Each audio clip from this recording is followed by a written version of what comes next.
கதாபாத்திரங்கள் வக்கீல் தணிகாசலம், ஜெகன் மனைவி பார்வதி,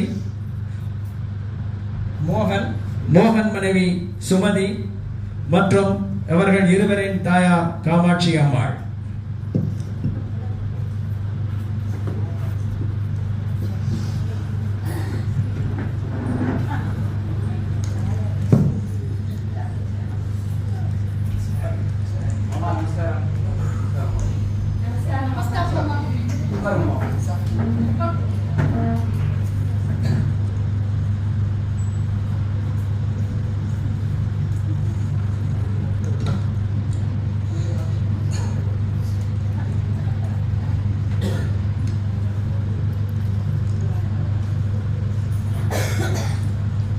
பாருங்கப்பா,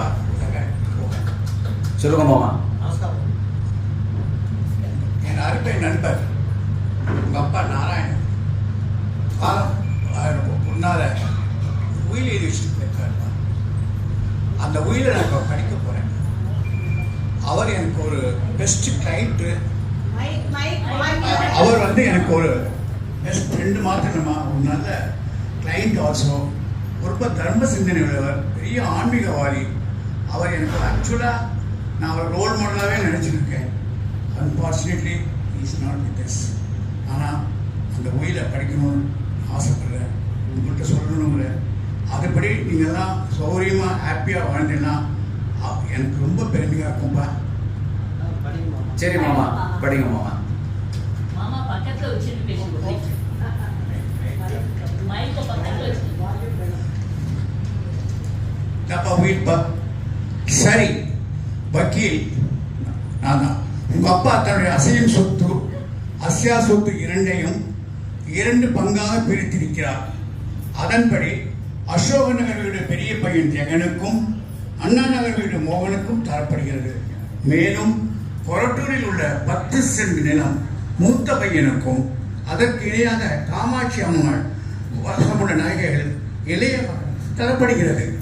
பேங்கில் உள்ள சேமிப்பு தொகையான 8 லட்சம் ரூபாய் யாருக்கும் கொடுக்கப்படாமல் காமாட்சி அம்மாள் வசமே இருக்கும். அவர் தனது எதிர்காலம் வரை அந்த பணத்தின் சேமிப்பில் கிடைக்கும் வட்டியை கொண்டு வாழ்வார். புரிஞ்சுட்டீங்களா? புரிஞ்சுட்டீங்களா? அவர் சொல்லபடியே உயில உங்களுக்கு டாக்குமெண்ட் பண்ணி கொடுத்துறேன்ப்பா. ரொம்ப சரி. உங்க அம்மா யார் வச்சு காப்பாற்ற போறேன்?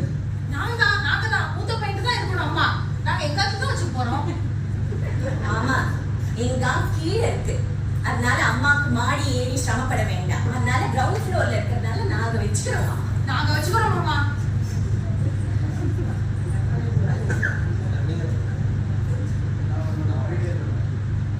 இப்போ உங்க இதெல்லாம் கேட்டு எனக்கு ஒரு ஐடியா தோன்றது. சொல்லலாமா? கேட்பேரா? சொல்லுங்க மாமா, கேட்கிறோம். கேட்கறது மாத்திரம் இருக்க கூடாது, நடந்து காட்டணும். கண்டிப்பா எனக்கு திருப்தி.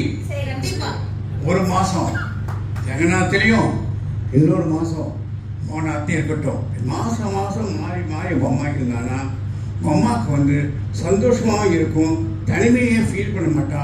உங்களுக்கும் ஒரு ஹாப்பினஸ் இருக்கும், எல்லாரும் ஹாப்பினஸாக இருக்கும். ஒரு குடும்பமாகவே இருப்பேன், தவிர ஒரு பிரிஞ்சு வாழ்கிற ஃபீலிங்கே இல்லாமல் இருப்பேன். திருப்தியா உங்களுக்கெல்லாம் செய்வேடா? கண்டிப்பா செய்யறோம்.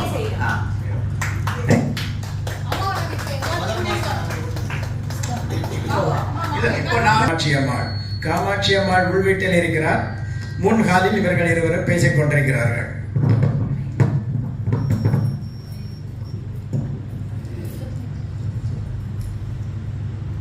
பார்வதி, உன்னை நான் என்னமோ நினைச்சேம்மா.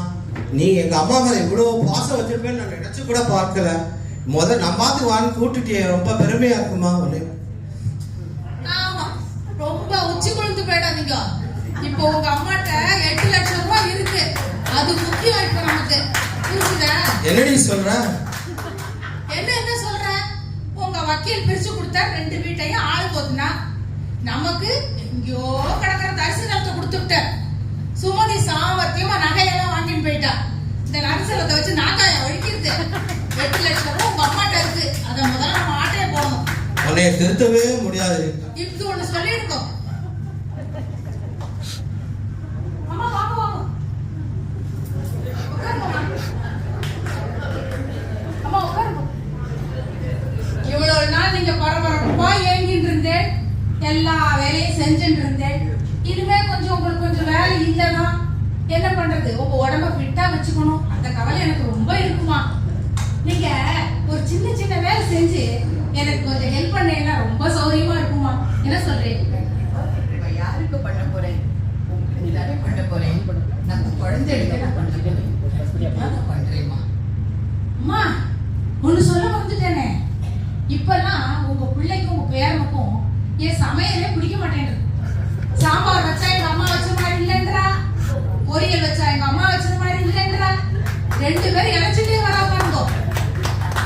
நீங்க சமைச்சு கிச்சன் வேலை எடுத்துட்டேன்னு வச்சுக்கோங்களேன், பிள்ளையும் நல்லா சாப்பிடுவார், பேரனும் நல்லா சாப்பிட உடம்பு தேத்திடலாம். என்ன சொல்றீங்கம்மா?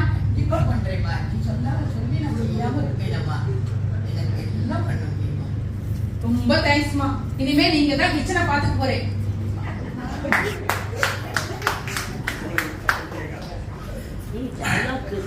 அடுத்த காட்சி மோகன் வீடு. கதாபாத்திரங்கள் மோகன், சுமதி.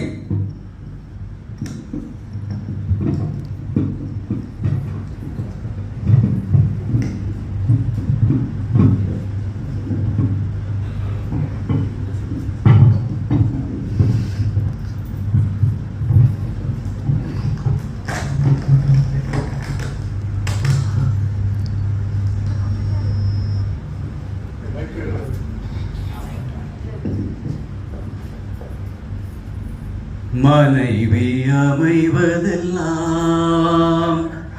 இறைவன் கொடுத்த வரம். ஐயோ ஐயோ, எனக்குன்னு ஒரு வாட்சி.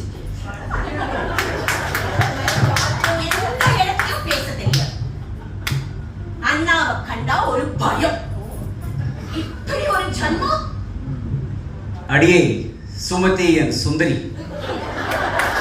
காலங்காத்தால எதுக்கடி புலம்புற? அப்படி என்னாச்சு? நான் என்ன பண்ணேன்?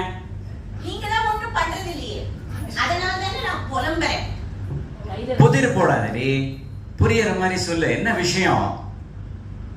அதான் உங்க ஆத்து பாழா போன ஒரு வக்கீல் இருக்காரு. அவர் என்ன சொன்ன? உங்க அம்மா அவாக்க 1 மாசமா. அதான் எனக்கு பயமா இருக்கு. ஏண்டி இப்போ வக்கீல் மாமா தலையை போட்டு உருட்டுற? நல்ல மனுஷர், நம்ம அதுக்கு ரொம்ப வேண்டப்பட்டவர். என்ன அம்மாவுக்கு ஒரு சேஞ்சா இருக்கட்டுமேன்னு மன்னி தானே ஆசையா அவத்து கூட்டின்னு போயிருக்கா. யாரு? உங்க மன்னி ஆசையா ஒரு புண்ணாக்கு. உங்க அம்மா கிட்ட 8 லட்சம் ரூபாய் இருக்கணும். அத ஆட்டைய போடதான் உங்க மன்னி கூட்டின்னு போயிருக்கா. நீங்க வேணாம் பாருங்க, நீங்க ஏமாந்து நிக்க போறீங்க. ஓஹோ, நீ அந்த ரூட்ல வரையா? இது எனக்கு தோணவே இல்லையேடி. ஏன்னா உங்களுக்கு என்னைக்காவது ஏதாவது தோணிக்கா? உங்க அருண் அண்ணா சொல்றதுதான் வேத வாக்கு.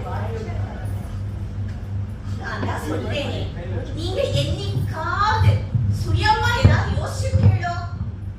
சரி சரி, இப்ப நான் சொல்றத கேளுங்க. மாசம் முடிய போறது, முதல் மாசம் ஆரம்பிக்க போறது. தாண்டு போய் உங்க அம்மாவை முதல் தேதி இங்க கூட்டின்னு வாங்க. அவ்வளவுதான். சரிம்மா, பண்ணிடுவோம். அடுத்த வாரம் வெள்ளிக்கிழமை எங்க சித்தி பொண்ணு கல்யாணம் வருது. யாருக்குமே இந்த அந்த கவலையே இல்ல. நான் எப்படி போவேன்? ஒரு நகை உண்டா, ஒரு நட்டு உண்டா? ஒண்ணு கிடையாது. நான் மூலி கட்டோட வாத்துக்கு போறேன். என்ன நான் ஒண்ணுமே சொல்ல மாட்டேன்றேன். ஏன்டி காலத்துல புறப்பட? எனக்கு தான் லீவு கிடைக்கல.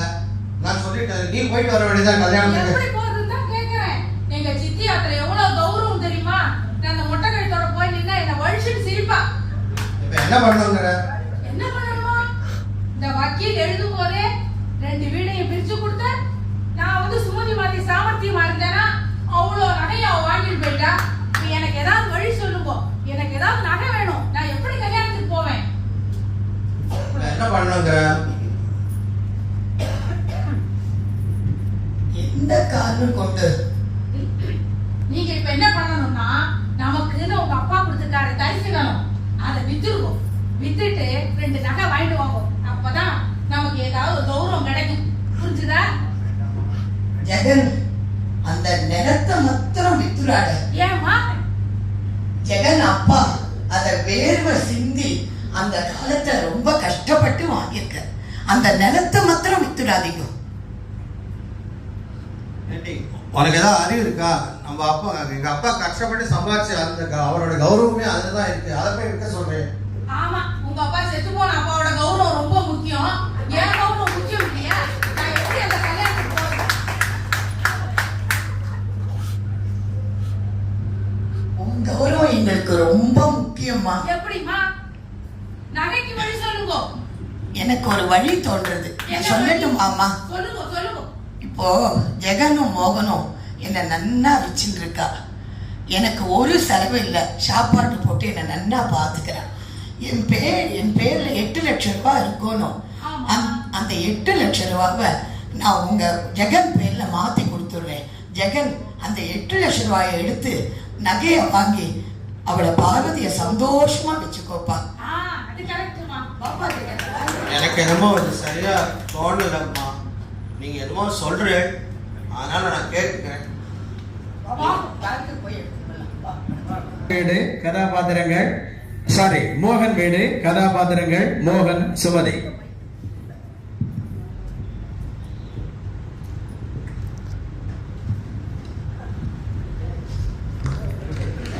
பாத்தீங்களா? பாத்தீங்களா? கேட்டீங்களா? நான் என்ன நினைச்சேனோ அதே நடந்துடுது.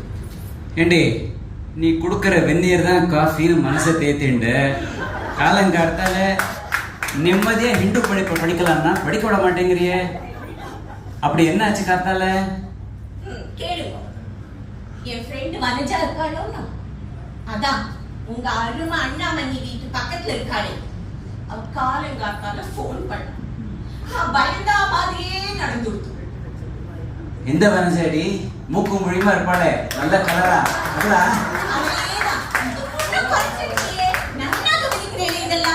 அவளேதான். சரி சரி, விஷயம் என்ன சொன்னா வனஜோ? சரி, விஷயத்துக்கு வா.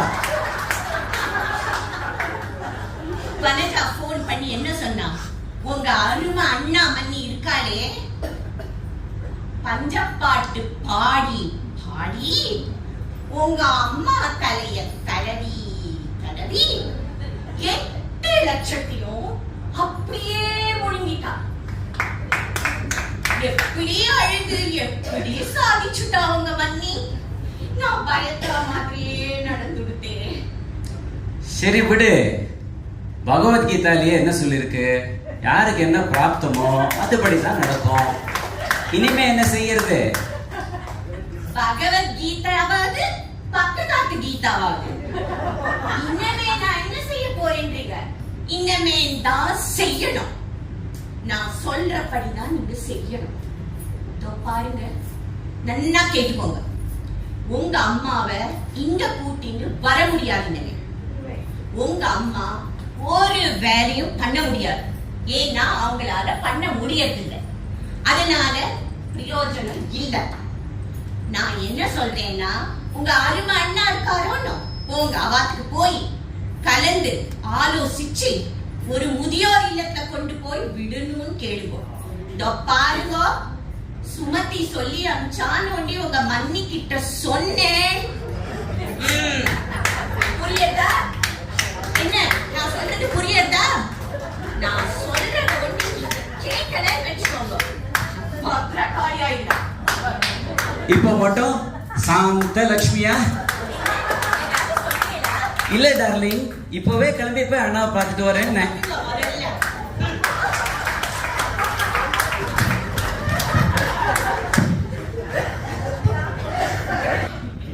அண்ணா அண்ணா,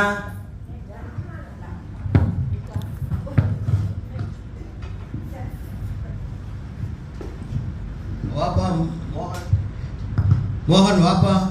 இப்பதான் மன்னி சொல்லிட்டு இருந்தா உன்னை பத்தி. நீயே வந்துட்ட, உனக்கு ஆயுசு 100. அப்படியா? மணி, என்ன விஷயமா என்ன நினைச்சிருந்தீங்க?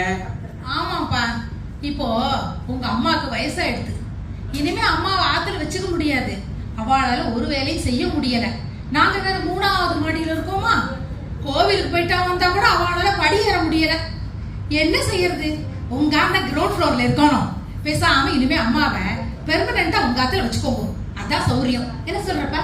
ஐயோ மன்னி, இதே சப்ஜெக்ட்ல பேசத்தான் நானும் வந்தேன். என்ன?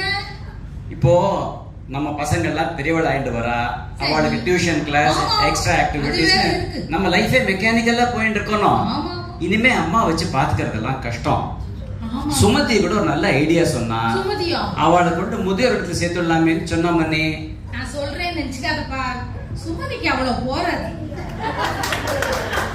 முதியோர் இல்லைன்னா ஃபர்ஸ்ட் டைனிங் சார்ஜஸ், அப்புறம் மெயின்டெனன்ஸ் சார்ஜஸ், அப்புறம் மெடிக்கல் சார்ஜஸ், மாசம் மாசம் பணம் கட்டணும். அதுக்கு நான் ஒரு ஐடியா சொல்றேன்ப்பா. பேசாம ஏதாவது ஒரு அநாத ஆசிரமத்துல சேர்த்துருவோமே. ஒன் டைம் பேமெண்ட் கட்டினா போறோம். அம்மா பாட்டு நிம்மதியா இருப்பா, நம்மளும் நம்ம பேசாம இருக்கலாம். என்ன சொல்றேன்? அண்ணா நீங்க என்ன சொல்றேன்? ஆமாப்பா, நம்ம கிராமத்து பக்கத்துல ஒரு வேளாங்கண்ணி ஆசிரமம் ஒன்று இருக்கு. நம்ம ஃபாதர் ஜார்ஜ் நடத்தின்னு வரார். ரொம்ப நல்லா நடக்குதுன்றார்.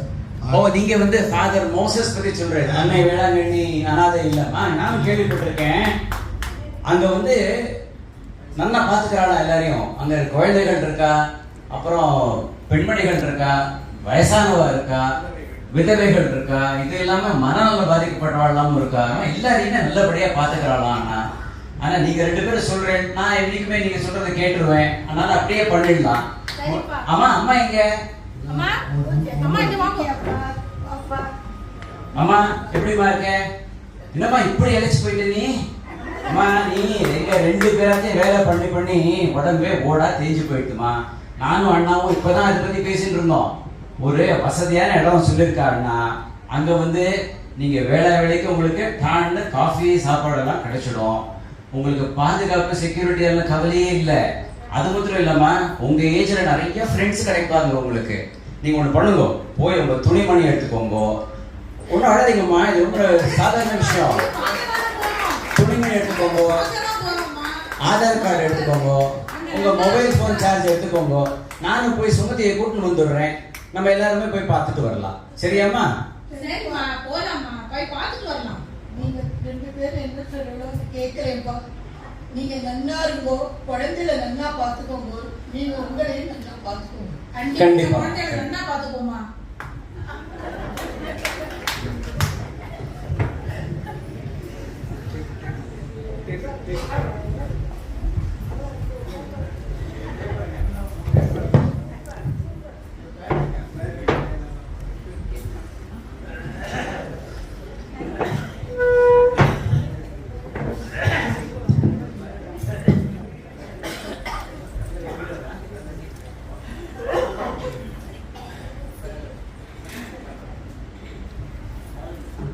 அனாதை ஆசிரமம். கதாபாத்திரங்கள்: ஃபாதர் மோசஸ், ஜெகன், பார்வதி, மோகன், சுமதி மற்றும் காமாட்சி அம்மாள்.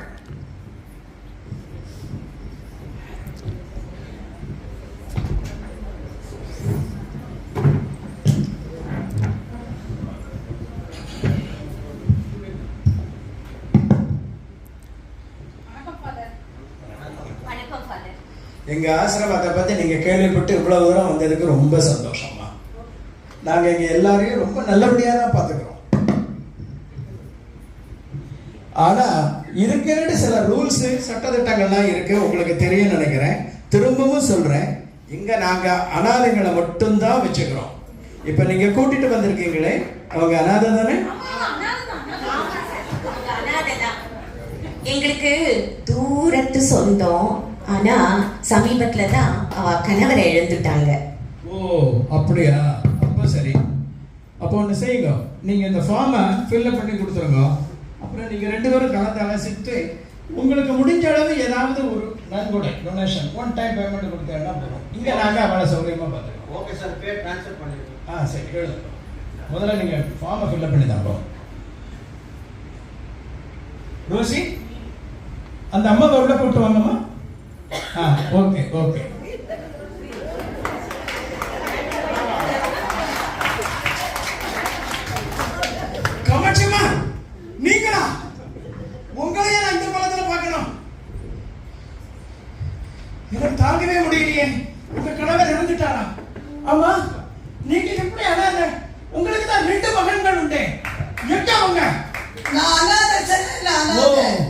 இவங்க அனாதை, இவங்க தான் உங்களை அனாதைன்னு கொண்டு வந்தாங்களா? நீங்க அனாதையா? நான் அனாதைதான் சார், அனாதைதான். என்ன ஒண்ணு கேட்காதீங்க, அவளையும் ஒண்ணு கேட்காதீங்க. நான் அனாதை சார், நான் அனாதை. சரி சரி சரி, கூட்டு போங்க மாப்பிள்ள. எங்க அம்மா உங்களுக்கு முன்னாடியே தெரியும். அம்மா பாத்திருக்கேன் நீங்க முன்னாடியே. தெரியும்பா, உங்களுடைய நடவடிக்கை பார்த்தா என்னால தாங்க முடியல. 35 வருஷத்துக்கு முன்னால உங்க அப்பாவுக்கு நான் செஞ்சு கொடுத்த ப்ராமிஸையும் மீறி நான் சில உண்மையை இப்ப சொல்ல போறேன். என்ன சொல்ற? 35 வருஷத்துக்கு முன்னால ஒரு கார் ஆக்சிடென்ட்ல ஒரு அப்பா செத்து பிழைச்சாங்க. அப்பா ஒரு மாதிரி தேறிட்டாரு, ஆனா அம்மா தான் பாவம் கர்ப்பப்பை பலவீனமா இருந்ததுனால கர்ப்பம் கலைஞ்சிருது. அவங்களுக்கு கர்ப்பப்பை எடுக்க வேண்டியதை எடுத்து நமக்கு குழந்தை பறவை இல்லையேங்கிறதுனால அவங்க இந்த ஆசிரமத்துல வந்து ஒரு பையனை தத்து எடுக்கணும்னு போனாங்க. அவங்க பார்த்து செலக்ட் பண்ணினது உன் தம்பி. ஆனா அண்ணாவை பிரிஞ்சு நான் வரமாட்டேன்னு ஒரேடி அடம் பிடிக்க ஆரம்பிச்சான். கருணை உள்ள கொண்ட உங்க அம்மா என்ன சொன்னாங்க தெரியுமா உங்க அப்பாட்ட? ஏங்க நமக்கு எல்லாம் சொத்து பத்து இல்லையா, ஆஸ்தி இல்லையா, எதுக்குங்க அண்ணன் தம்பியை பிரிக்கணும்? அவ 2 பேரையும் நான் என் குழந்தையாவே வளர்க்குறேன், அவங்கள நான் கூட்டிட்டு போறேன் அப்படின்னு சொல்லி கூட்டிட்டு போனாங்க. அப்படி கூட்டிட்டு போனாங்க. உங்க அப்பா போகும்போது என்கிட்ட ப்ராமிஸ் வாங்கினார், நான் இதை என் சொந்த குழந்தை மாதிரி தான் வளர்க்க போறேன், அனாதைங்கிற நினைப்பே அவங்களுக்கு வராம வளர்க்க போறேன். இங்க இருந்து என் பிசினஸ் எல்லாம் வைண்ட் அப் பண்ணிட்டு நான் மெட்ராஸ் போய் இருக்க போறேன். இதை பத்தி நான் யார்கிட்டையும் மூச்சு விட மாட்டேன், நீங்களும் யாருக்கும் தெரிவிக்கப்படாதுன்னுட்டு என்கிட்ட ப்ராமிஸ் வாங்கினார். ஆனா உங்க நடவடிக்கைகளை பார்த்த உடனே சொல்ல வேண்டியதாயிடுது. நீங்க படிச்சிருக்கிற பணம், நீங்க போட்டிருக்கிற துட்டு, நீங்க போட்டிருக்கிற ட்ரெஸ், உங்களுக்கு வந்த சம்பந்தம், உங்களுக்கு பதவி, நீங்க சொசைட்டில இருக்கிற பேரு, இதெல்லாம் அவங்க போட்ட பிச்சை. யாருடா அனாதை? அவங்களும் அனாதை, நீங்க தான்டா அனாதை. புரிஞ்சுக்கோங்க.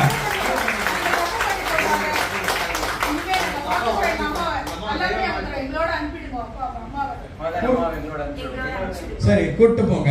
ஆனா நான் 2 மாசத்துக்கு ஒரு தடவை நான் வந்து பார்ப்பேன். நீங்க ஒழுங்கா வச்சிருந்தா ஓகே, இல்லைன்னா நான் இங்க கூட்டிட்டு வந்துடுவேன். சுயநலம் பிடிச்ச உங்க வீட்டுல அவங்க அடிமையா இருக்கிறத விட எங்க ஆசிரமத்துல அவங்க ராணியா இருக்கலாம்.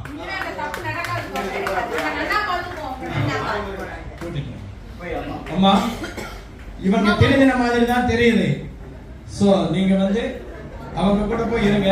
இனிமே நல்லபடியா உங்களை பார்த்துப்பாங்க. போங்க, கர்த்தர் உங்களை ஆசீர்வதிக்கலாம். தாய செந்தமிழ் வாழ்க தமிழ.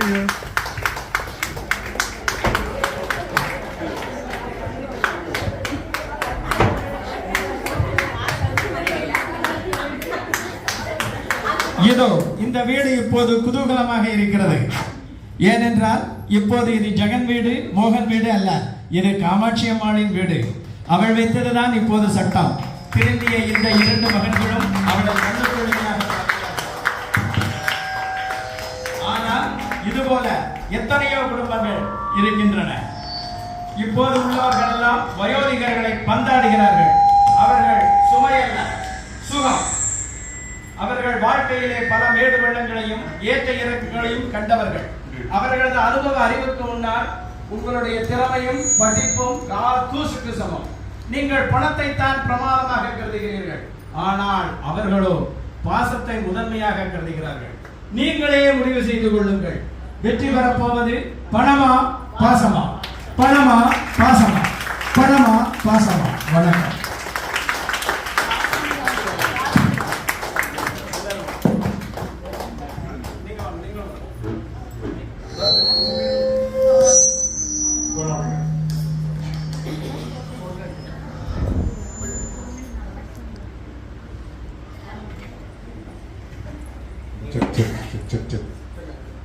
கதாபாத்திரங்களாகவே மாறி எங்கள் நடிகர்களை உங்களுக்கு அறிமுகம் செய்கிறோம். வக்கீல் தணிகாச்சலம் திரு ராஜகோபால், காமாட்சி அம்மாளாக உரியவர் மிஸ்ஸஸ் மங்களம் ஹரிஹரன்,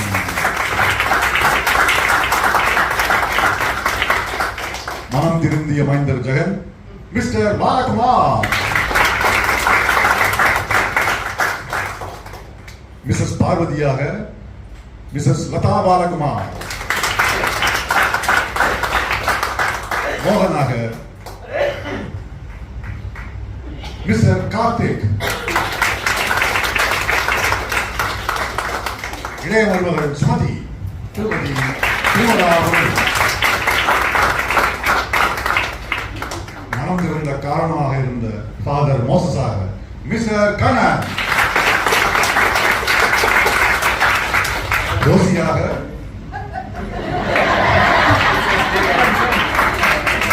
அறிமுக நடிகை மிஸ்ஸஸ் நீலவேணி. உங்கள் அனைவரின் பேராதரவுக்கு எங்கள் மனமார்ந்த நன்றிகள். வணக்கம்.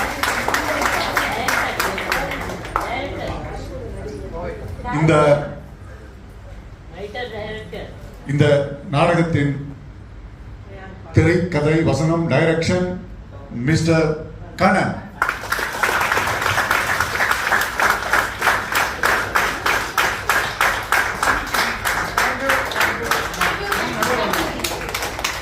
மாமா மாமா